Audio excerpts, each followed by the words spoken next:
วางลงไม่เป็นก็เย็นไม่ได้ยังโลภโกรธหลงต่อไปมหันตภัยในชีวิตคนรู้ว่าเห็นหนักยังแบกไว้แปลกใจพิกลเป็นคนแต่ไม่เห็นตนต้องวกวนเวียนหายอีกนานมองจิตของตัวก็จะเห็นตนเห็นได้จากการฝึกฝน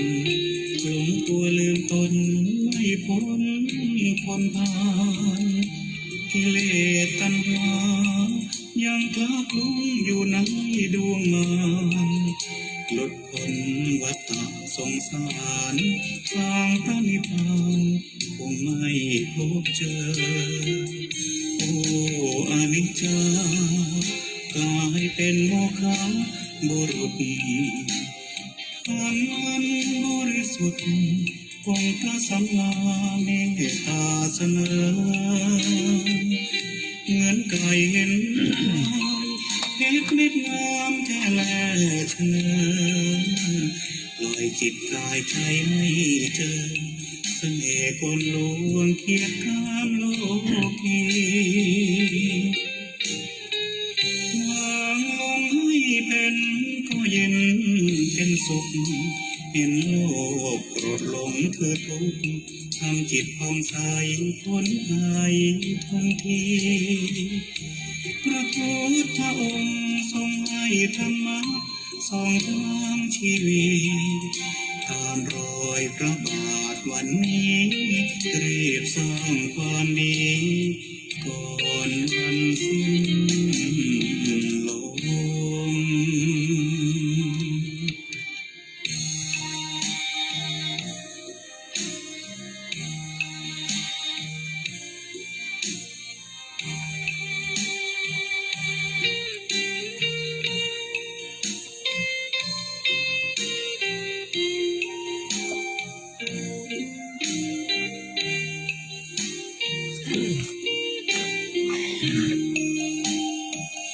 โอ้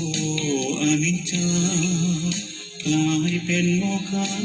บุรุษความมันบริสุทธิ์องค์พระสัมมาเมตตาเสมอเงินไก่เห็นพลอยเพชรเม็ดงามแท้แลเชนปล่อยจิตกายใจให้เจอเสน่ห์กลลวงเคียดข้ามโลกีวางลงให้เป็นก็เย็นเป็นสุขเห็นโลภโกรธหลงคือทุกข์ทำจิตผ่องใสพ้นภัยทันทีพระพุทธองค์ทรงให้ธรรมะส่องทางชีวิตตามรอยพระบาทวันนี้รีบสร้างความดีก่อนวันสิ้นลม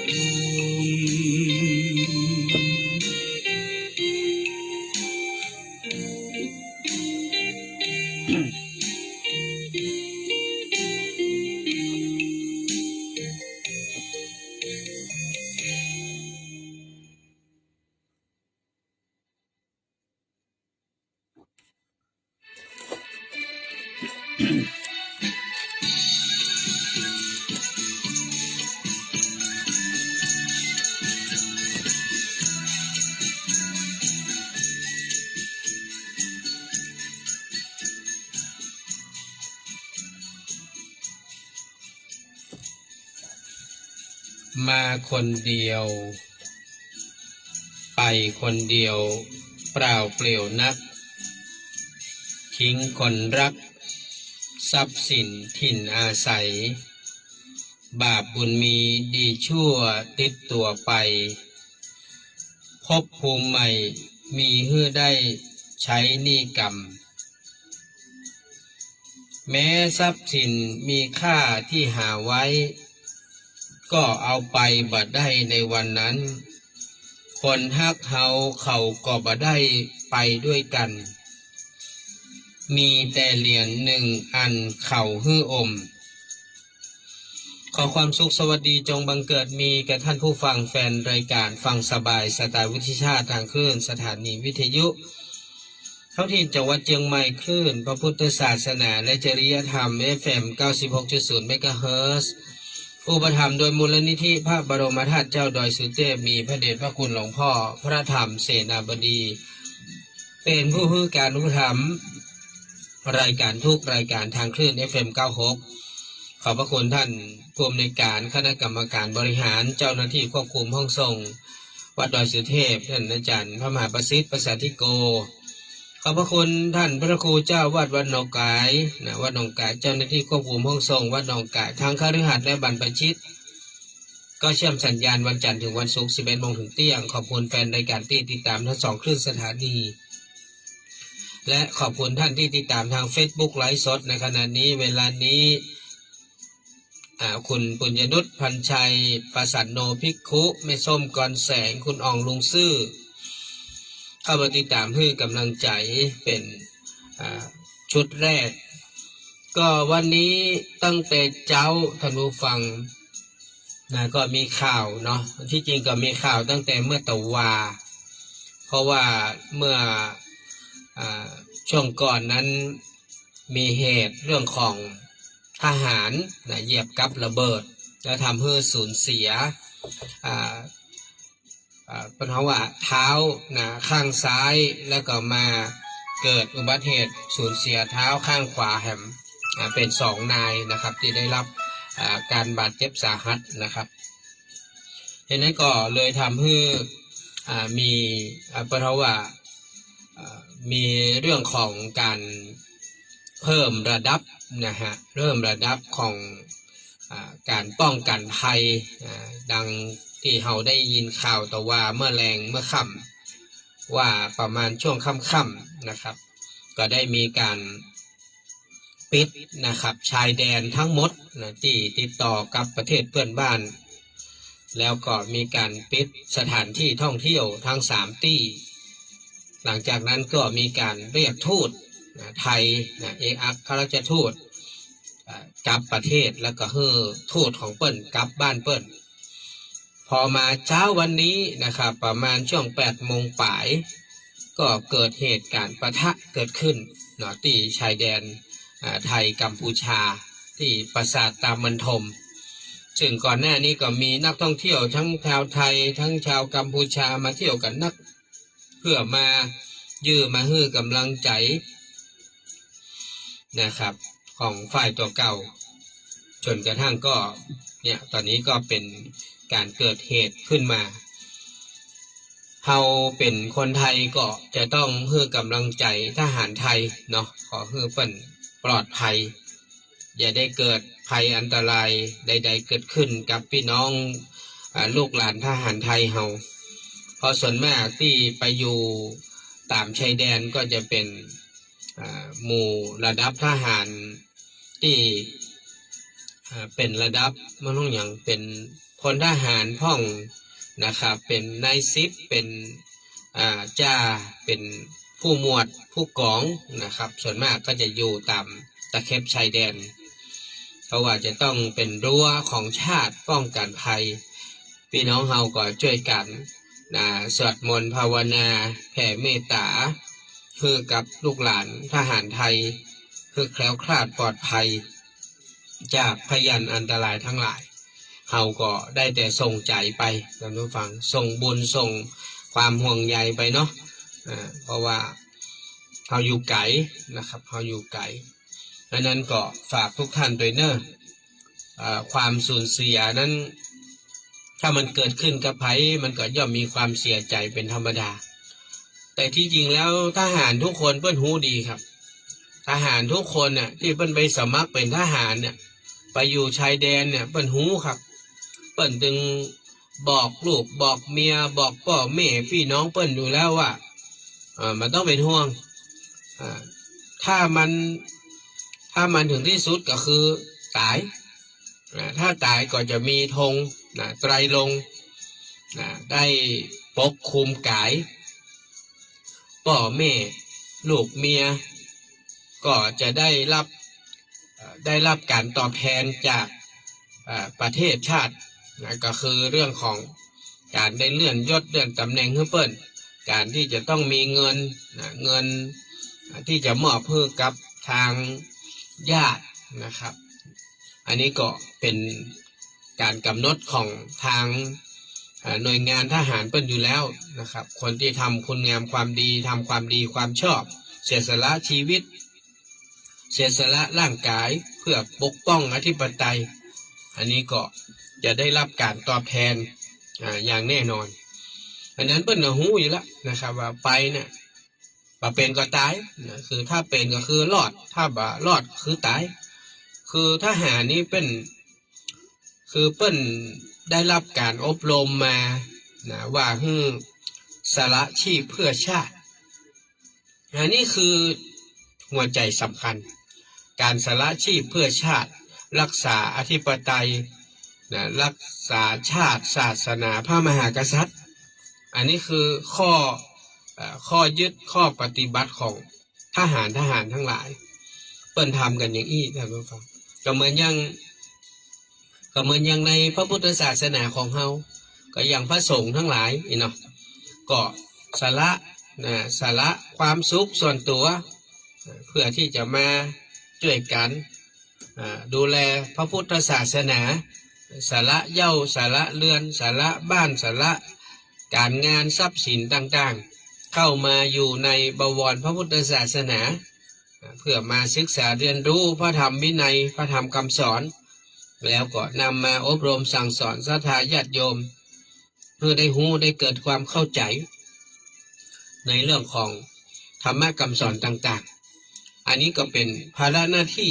พระสงฆ์นี่ก็เปรียบเสมือนทหารนะเหมือนทหารเหมือนกันนะต้องจาริกไปกุฏิกุตางนะเป็นสาวกของพระพุทธเจ้าก็เหมือนเป็นทหารนี่แหละนะเป็นการออกไปเพื่อเผยแผ่พระพุทธศาสนาเพื่อดำรงคงอยู่ไปจนพ้น5,000 พวสาหรือว่า 5,000 ปีส่วนหมู่เฮาท่านทั้งหลายซึ่งเป็นหนึ่งในพุทธบริษัท4ก็คืออุบาสกอุบาสิกา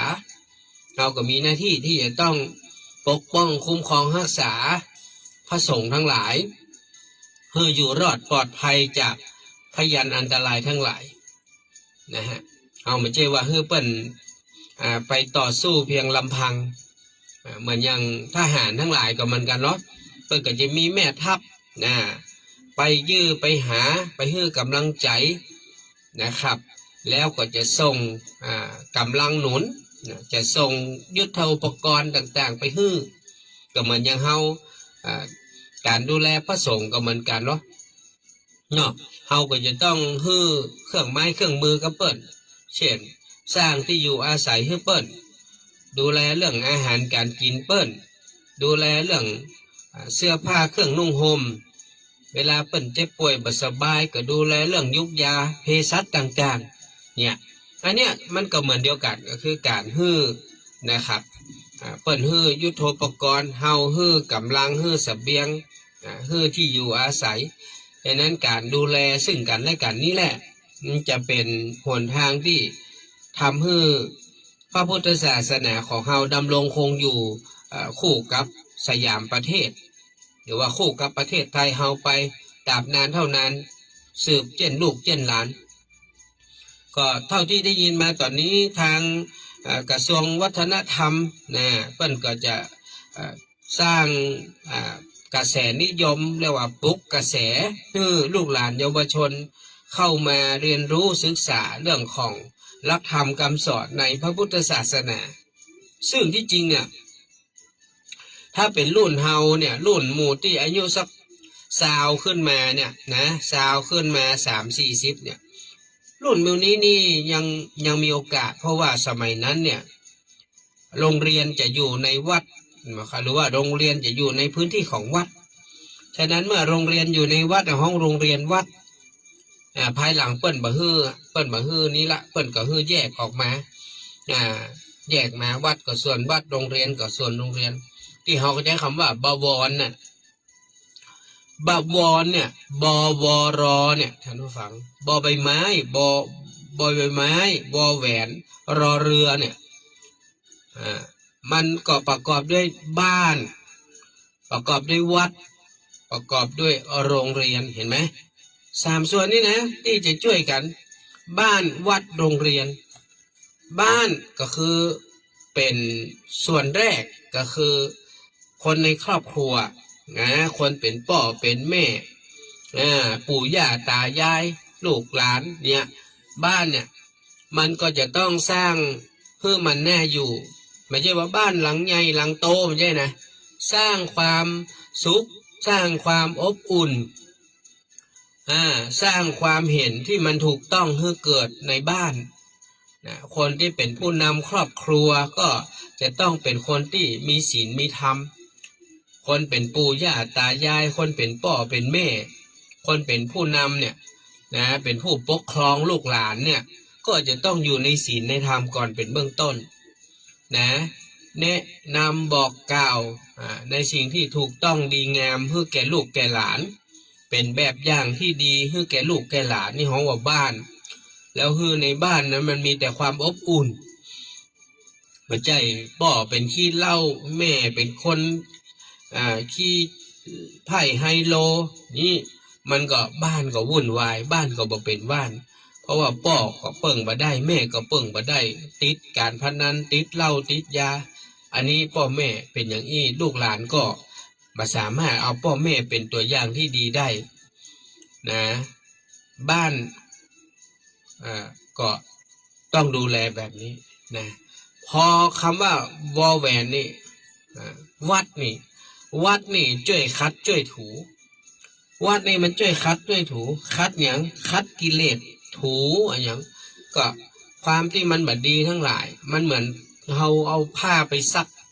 ผ้ามันสกปรกเราต้องใช้อย่างแปรงเนาะเราจะใช้แต่แฟบเอาแต่สบู่เอาแต่นั่นเอานี่ใส่แล้วเราบอกคัดบ่ขยี้บ่คัดบ่ปัดมันก็บ่สะอาดขอบคุณนะฮะคุณป้าขันแก้วพรหมจริงมหาจันทร์ปิณชากาแฟเข้ามายื่นกำลังใจดังนั้นมันก็ต้องคัดต้องถูนะครับมันถึงจะสะอาดนะมันเปื้อนมันสกปรกนะดังนั้นก็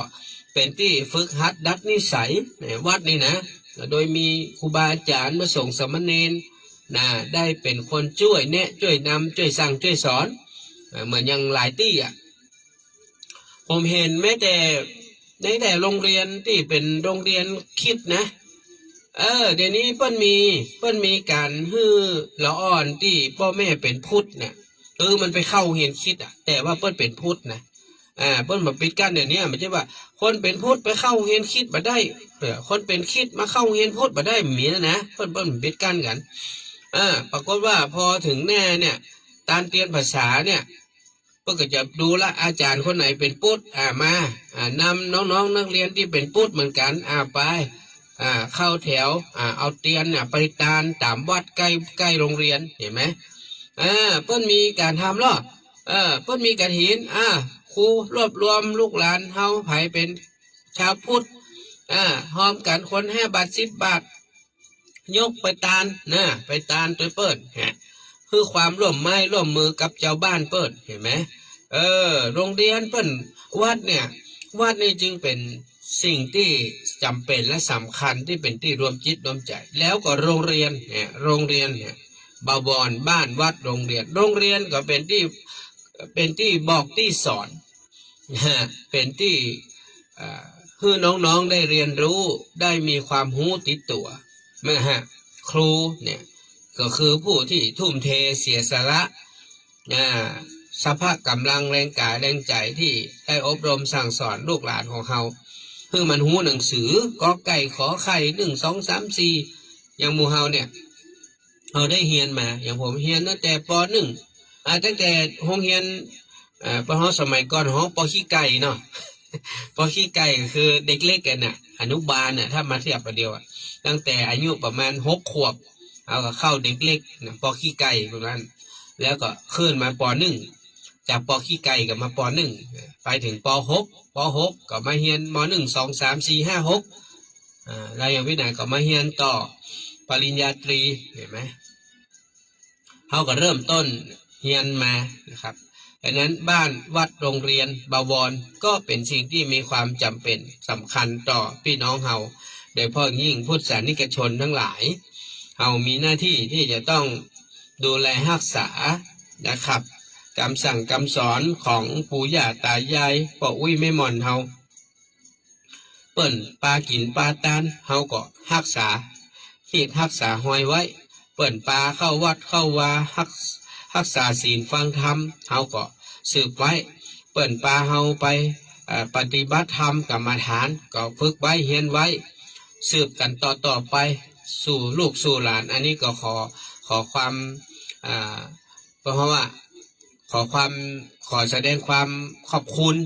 กับกระทรวงวัฒนธรรมเนาะที่เปิ้นก็จะตั้งต้นแบบนี้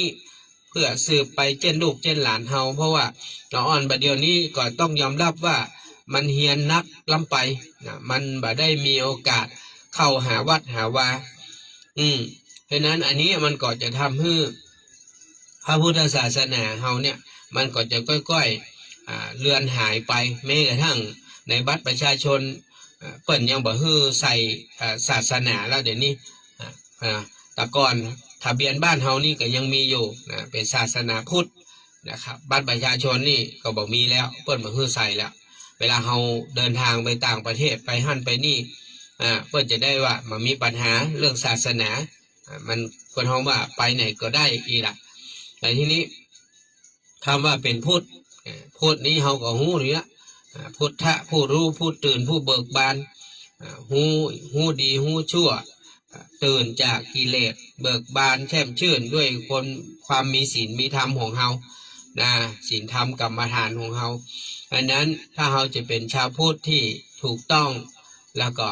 เต็มร้อยนั่นก็คือต้องเป็นคนที่มีศรัทธาประสาทะ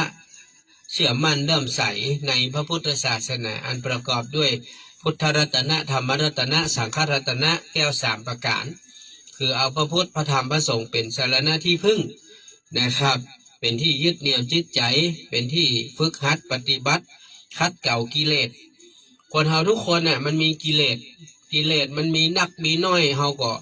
หูได้เฉพาะตัวเฉพาะตนไผตึงหมูว่ากิเลสไผมีนักกิเลสไผมีน้อย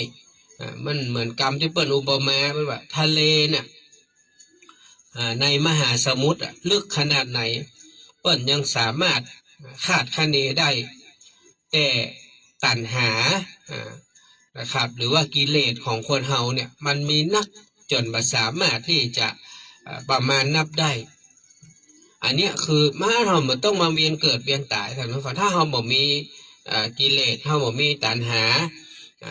เราก็คงต้องเวียนเกิดเวียนตายอยู่อย่างเงี้ยเดี๋ยวก็มาเป็นมนุษย์เป็นเทพบุตรเทวดาเป็นสัตว์เดรัจฉานเปรตสุรกายเป็นชั้นนรกก็วนเวียนอย่างนี้แหละเพราะหยังก็เพราะว่าเรายังมีกิเลสอยู่ตราบใดที่มนุษย์คนเรายังมีกิเลสยังมีตัณหาความโมโหจับอิ่มจับปอเราก็บ่สามารถที่จะก้าวล่วงพ้นการเวียนว่ายตายเกิดไปได้ก็เลยโยงมาเรื่องของเพิ่นบอกว่ามาคนเดียวก็ไปคนเดียวท้ายที่สุดก็ทิ้งคนที่เรารักทรัพย์สินที่เราชอบบุญบาปเท่านั้นที่ติดตัวเราไปเพราะว่าภพไหนภูมิไหนก็แล้วแต่มันไม่มีอย่างที่จะช่วยเราได้ทรัพย์สินนี้มันมีค่าก็ต่อเมื่อเราใจให้มันเป็นประโยชน์นะครับถ้าเราไปใจในสิ่งที่มันเป็นประโยชน์มันก็บ่มีค่าแล้วการจะสร้างให้มันเป็นประโยชน์ก็ต้องคิดถึงส่วนรวมเป็นหลักของคนเราเนี่ยที่เบิ่นเสียสละถ้าเราเสียสละเพื่อประโยชน์ส่วนตนเนี่ยมันได้น้อยอย่างกระจ่าง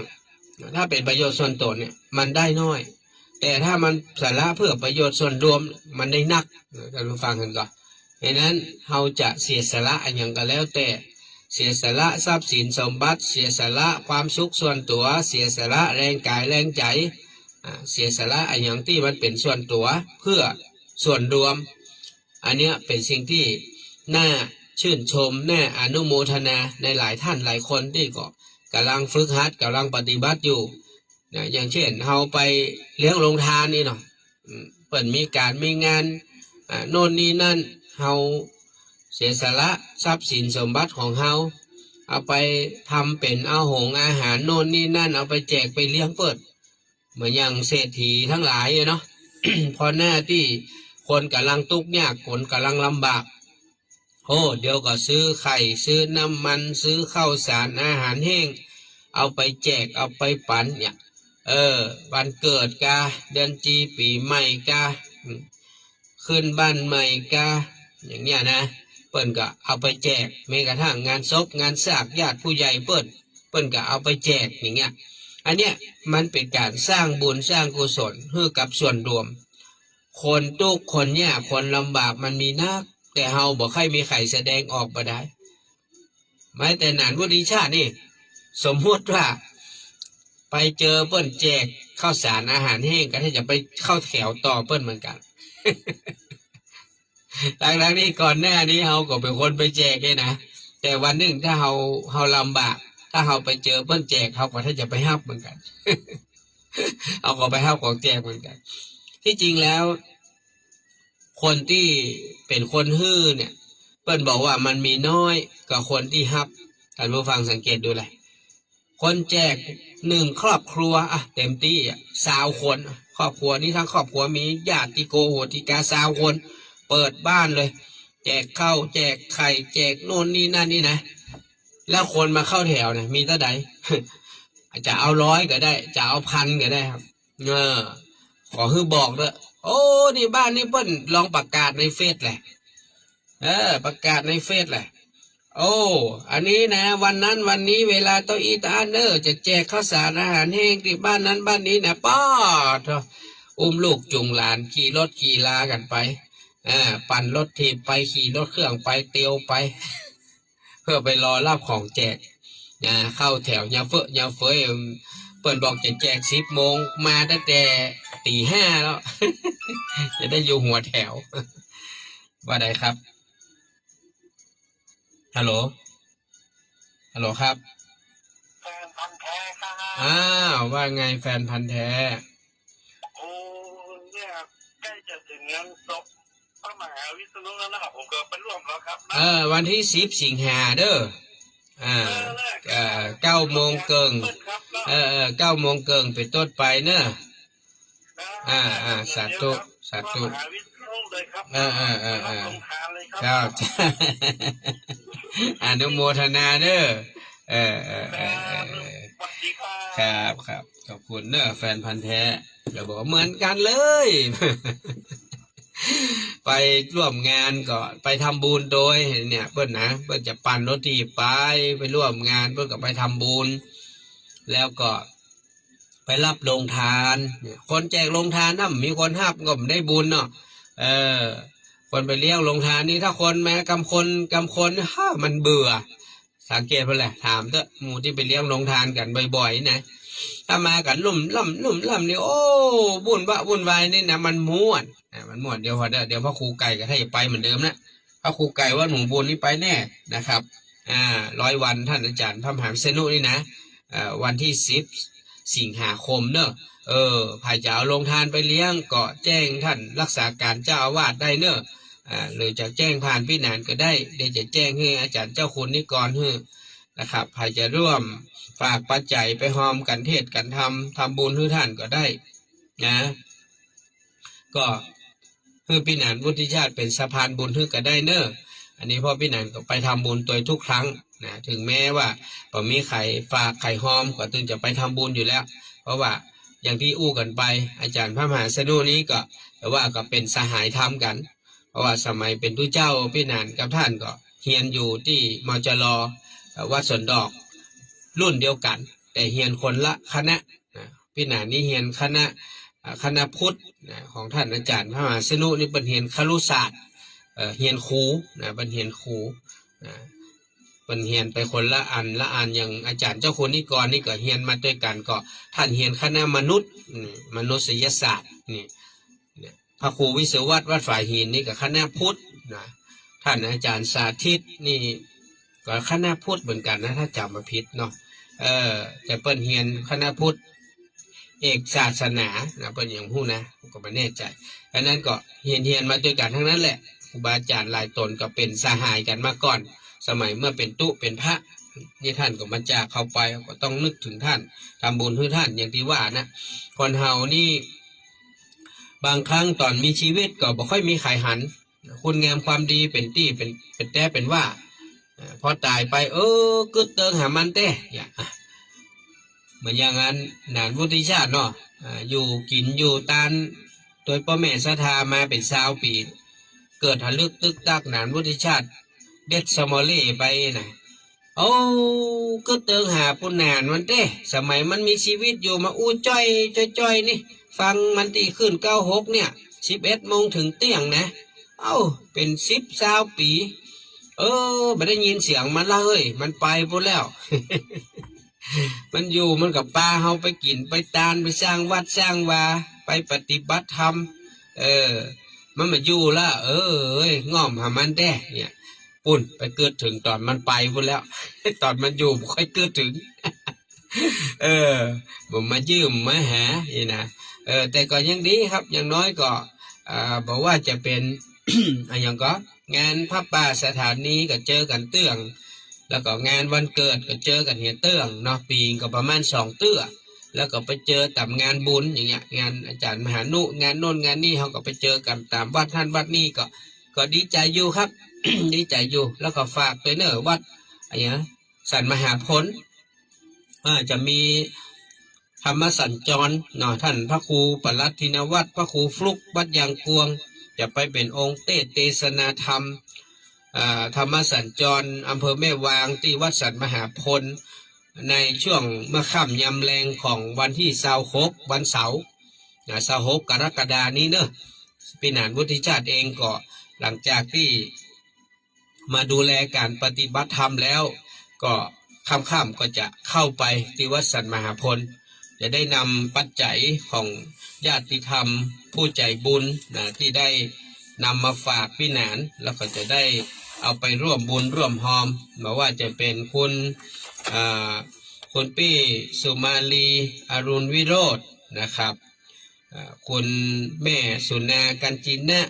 คุณแม่อัมพรประมวลการคุณปี้จรินคำจาอันนี้ทำบุญให้แม่จันคำจาที่ได้ล่วงลับไปคุณป้าบัวผันมุนลานางสาวเกษินีกาสุยะอันนี้พร้อมด้วยบุตรชายเนาะแล้วก็คุณย่าปานีประดิษฐ์สุวรรณร้านดำรงกัดหลวงพร้อมลูกหลานเหลนคุณปี้ชลิดาเอกชัยพัฒนากุล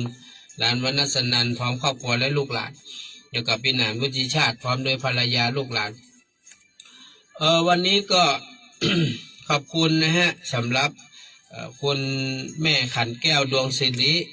อาริยาหานวิริยะกิติชัยในผลิตนางสาวอายาวีวัฒนวานิชกรอันนี้ก็มาร่วมทำบุญตานกระเบื้องตัวจำนวน400 บาทแล้วก็ฝากทำบุญกฐินโดยกัน200 บาทเนาะแม่เนาะขอบคุณแม่ขันแก้วดวงศิริพร้อมลูกหลานตัวเนอร์แล้วก็ขอบคุณคุณพิมพาปราบไพรีพร้อมครอบครัวก็ร่วมตานกระเบื้อง100คุณมุกดาดวงศิริอันนี้ก็ร่วมบุญกระเบื้อง100แล้วก็แต่เจ้านี้ที่โอนมาก็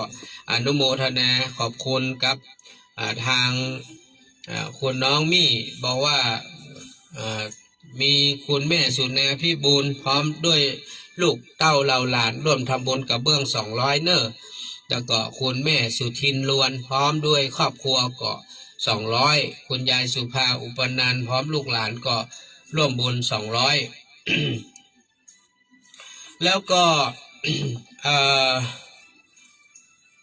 ขอบคุณในส่วนของทางคุณเหนื่อยละเนี่ยแป๊บหนึ่งเนอะเดี๋ยวดูรายชื่อกันคุณเดี๋ยวนะ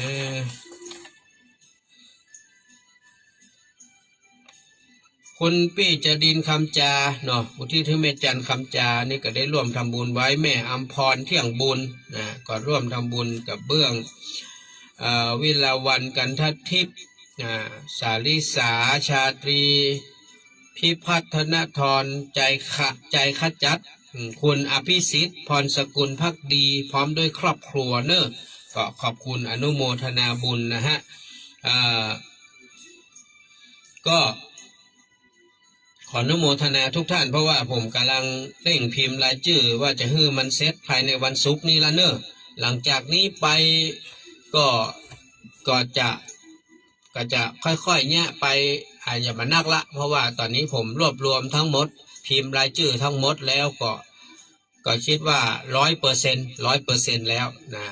แต่ถ้าจะมีเก็บตกก็คือเนี่ยกำเล็กกำน้อยนี่ก็ค่อยพิมพ์แล้วก็ค่อยปริ้นทีเดียวนะแล้วก็ค่อยไปติดแปะตอนนี้เจ้าหน้าที่ศาลาก็กำลังเริ่มก่อตั้งลุ่มห้องบางส่วนแล้วนะครับข้างบนก็จะเริ่มมุงนะแต่ว่านี้เพิ่นไม่ได้ทำฝนมันตกท่านผู้ฟังครับก็เวลาเหลือแหม15 นาทีก็ฝากไว้นะครับ งานที่จะมาถึงก็คืองานเรื่องของกระเบื้องก็วันที่9ก็เลื่อนไปเป็นวันที่12 สิงหาเนอะตอนบ่ายตอนแรงเพราะว่าพี่นานจะต้องปาญาติธรรมขึ้นดอยในวันที่12แล้วก็ลงมาบ่ายแล้วก็จะมาตานผ้าป่ากระเบื้องมุงหลังคาที่ท่านอาจารย์เจ้าขุนดร.อาทิตย์ก็อนุโมทนาเพราะว่ามีญาติโยมได้ฝากไปตั้งท่านก็5 6 7 พันนะครับตอนนี้นะแล้วก็ตังพี่นานก่อนน่าจะมาตามหมื่นเท่าใดเดียวกำลังจะไล่พอตัวเลขอยู่นะได้จะสรุปตัวเลขแห่งกรรมหนึ่งแล้วก็งานนี้ก็จะทำให้มันเสร็จสิ้นจะได้บุญได้กุศลด้วยกันแล้วก็วันที่28นี้วันจันทร์เนอะวันจันทร์ที่28นี้ก็มีขึ้นดอยสุเทพเหมือนเดิมเนอะรถนัดกัน7 โมงเช้านะครับรถออก7 โมงเกิงนะใครที่จะขึ้นดอยสุเทพนะไปร่วมกิจกรรมวัดดอยสุเทพถ้าบ่มีหยังเขาก็จะปฏิบัติธรรมกันที่บนดอยเหี่ยพอบ่ายเขาก็จะลงดอยนะครับเขาแบบปฏิบัติไปกลับนะครับปฏิบัติธรรมแบบไปกลับปล่อยแม่มันต้องเอาผ้าเอาครัวไปเนอะเอาไปชุดเดียวพอนะเขาก็จะไปกลับนะครับไปเจ้าบ่ายกลับอันนี้ก็เพื่อช่วยกันรักษานะครับกิจกรรมในวันสำคัญของเราอย่างเช่นวันที่28 กรกฎาคมนี้เป็นวันครบรอบนะครับพระชนมายุของในหลวงรัชกาลที่10ของเรานะครับวันเฉลิมพระชนมพรรษาของพระองค์ท่าน73 พรรษาในวันที่28 กรกฎาคมแล้วก็หลังจากนั้นก็จะ12 สิงหาเราก็จะขึ้นดอยสุเทพแถมนะครับอันนี้ก็แม่อำพรเที่ยงบุญแม่อำพรเที่ยงบุญเจ้าครับเข้าใจละดังนั้นอนุโมทนานะครับทุกคนทุกท่านนะครับแล้วก็ฝากเรื่องกฐินกฐินนี่เฮาก็เชิญชวนอยู่เนอะใครที่จะเมตตาร่วมบุญกฐินสมทบสร้างกุฏินะครับก็สามารถร่วมบุญกันได้ที่อำเภอแม่ลาน้อยเราจะไปตานกันวันที่1 พฤศจิกายนนะครับอันนี้ก็ฝากทุกคนทุกท่านท้ายที่สุดของรายการนะครับก็อยากจะฝากทุกท่านว่า แม้ทรัพย์สินมีค่าที่หาไว้ก็เอาไปบ่ได้ในวันนั้นคนหักเขาก็ไปบ่ไปตัวกันมีแต่เหรียญ1 อันที่เขาใส่ปากไว้ก็คือจริงๆแล้วต่อให้เอาเหรียญใส่ปากก็เอาไปไม่ได้อยู่ดีนะเพราะว่าอย่างร่างกายของเราทั้งหมดมันก็ถูกเผานะฮะหรือถูกฝังจนเปื่อยเน่าไปนะกลับคืนสู่ธาตุดินธาตุน้ำธาตุไฟธาตุลมมันก็บ่มีอย่างที่เป็นของเราจริงๆก็บ่มีนะครับทุกวันนี้ที่ท่านมีความเป็นเจ้าของเพราะว่าท่านยังมีลมหายใจท่านยังมีชีวิตอยู่เท่านั้นเองถ้าวันหนึ่งลมหายใจท่านหมดลงท่านก็หมดความเป็นเจ้าของสามีเจ้าของภรรยาเจ้าของพ่อแม่ลูกหลานพี่น้องเจ้าของทรัพย์สินสมบัติยศถาบรรดาทรัพย์ทั้งหลายท่านก็มีความเป็นเจ้าของในขณะที่ท่านมีชีวิตเท่านั้นถ้าชีวิตท่านหมดสิ้นมาลายไปท่านก็บ่มีความเป็นเจ้าของแล้วสิ่งที่มันติดตามตัวเราไปได้ก็มีแค่2 อย่างก็คือดีกับชั่วบุญกับบาป ดังนั้นท่านก็คงต้องเลือกเอาแล้วล่ะว่าท่านจะเอาอันไหนจะเอาดีเอาชั่วหรือจะเอาอะไรอย่างท่านก็เลือกเอาเองเปิ่นว่าเฮาเลือกได้ตอนที่เฮามีลมหายใจนะเหมือนเฮาจะเลือกผัวเลือกเมียเนี่ยเนาะเลือกได้ไหมเลือกได้เลือกผัวเลือกเมียเลือกได้เลือกพ่อแม่ได้ไหมบ่ได้ เลือกพ่อแม่ได้ไหมบ่ได้ครับเพราะว่าเฮาอ่ะมีกรรมมีเวรต่อกันจึงได้มาเกิดเป็นพ่อแม่ลูกกันเลือกลูกหลานได้ไหมก็บ่ได้เหมือนกันมันก็มาเกิดกับตามบุญตามกรรมมันนั่นแหละนะดังนั้นพ่อแม่ก็เลือกบ่ได้ลูกหลานก็เลือกบ่ได้นะดังนั้นเปิ้นว่าคนเฮาเลือกเกิดบ่ได้นะแต่เลือกที่จะทำดีได้ทำชั่วได้เนี่ยแต่ว่าตะคืนเนี่ยผมเห็นข่าวน่ากลัวมากเนาะเป็น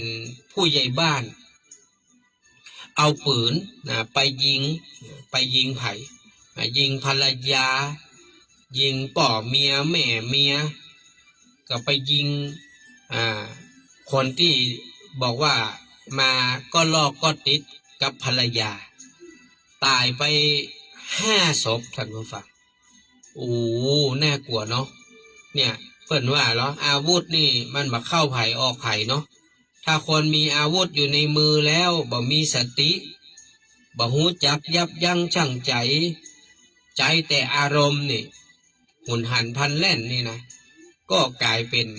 ฆาตกรนะฮะกลายเป็นการทำที่มันผิดพลาดนะสร้างกรรมทำเวรฆ่าคน5 คนติดคอกนี่คงบ่ได้ออกคอกอ่ะคิดว่าคงต้องตายในคอกเพราะดูอายุแกแล้วก็น่าจะอายุนักละนะ40-50ละคงได้ออกคอกครับเพราะว่าฆ่าคนตั้ง5 ศพ5 ศพนี่มัน5 กระทงนะท่านผู้ฟังนะฆ่าคนตาย5 คนมันก็ต้อง5 กระทงอ่ะความผิดมันก็ต้องคูณ5นะเจตนาฆ่าตัวเพราะว่าอย่างว่าตั้งใจขับรถเอาปืนไปยิงเปิ้นก่อนหน้านี่ไปขู่อาฆาตเปิ้นไว้ก่อนแล้วก็ไปยิงเปิ้นตายหมดเลยสรุปสุดท้ายแล้วมันได้อย่างนอกจากความสะใจที่ได้ฆ่าแต่หลังจากความสะใจผ่านไปแล้วไอ้อย่างจะเกิดขึ้นตัวเก่าก็กลายเป็นตาบาปกลายเป็นมลทินแปดเปื้อนจิตใจไปอยู่ในคุกในคอกก็เจือเตอะมันวิญญาณเนี่ยมันตึงไปตัวหลอนอยู่ฮะนะมันจะไปตัวหลอนเนาะพวกนี้มันเป็นเพราะว่าตายบดีเนาะเพราะว่าเป็นผีตายโหงนะคนโดนยิงตายนี่นะแขวนคอตายตกน้ำตายมันนี่มันใช่ไหมมันเป็นตายโหงเนาะรถจนตายนะมันตายโหงมันนี่วิญญาณมันนี่มันกันเนาะมันแค้นเนาะ มันยิงเปิ้นตายมันก็เกิดความแค้นความอาฆาตวิญญาณมันก็จะโตยจองล่างจองผ่านนี่แหละอยู่ในคุกในข้อมันก็เข้าได้นะวิญญาณเนี่ยเจ้ามันเข้าไม่ได้นะเข้าได้หมดดังนั้นก็ฝากทุกคนทุกท่านเพิ่นว่า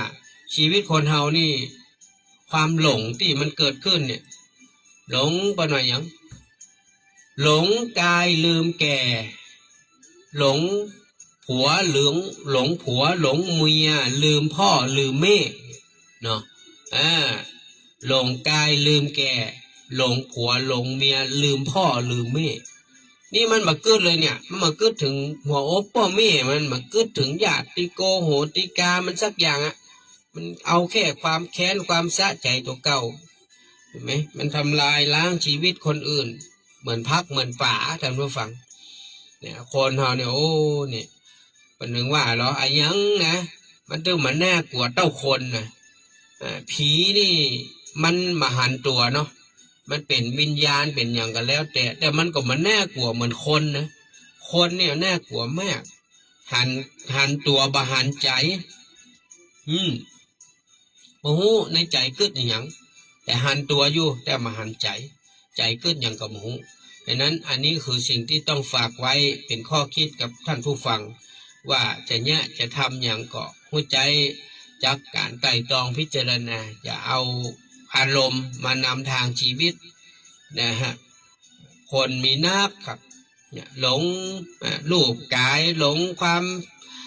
สวยความงามความหล่อหลงความรักเนี่ยหลงความรักเหมือนเพลงเนี่ยเพลงหลงทางรัก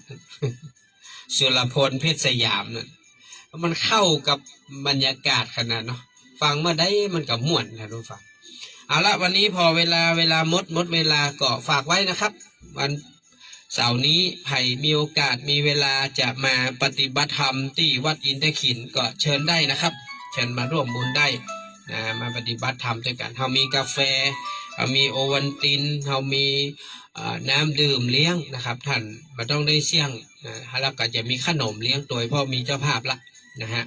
ก็ขอบคุณนะครับเจ้าภาพที่นำเงินหอมมาเลี้ยงนี่ก็ขอบคุณมากๆนะครับว่าใดครับอ๋อเรียบร้อยแล้วแม่เข้ามาเรียบร้อยแล้วอนุโมทนาแล้วก็พิมพ์เรียบร้อยแล้วครับผมครับดูแลตัวเก่าไปก่อนดูแลตัวเก่าไปก่อนเนอะดูแลสุขภาพไปก่อนเนอะครับผมก็ดูแลสุขภาพเนอะแม่สุนา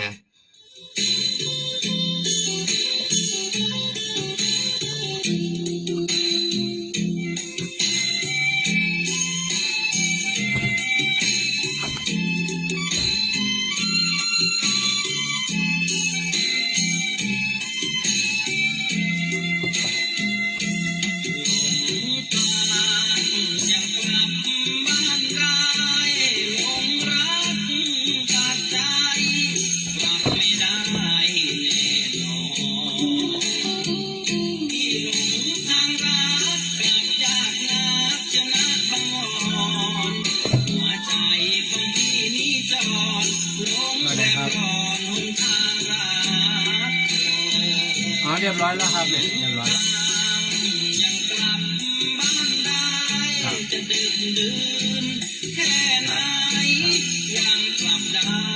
อะไรครับอะไรนะจ้า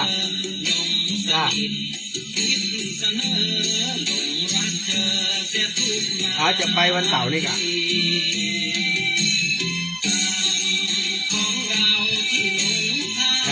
ดูนะ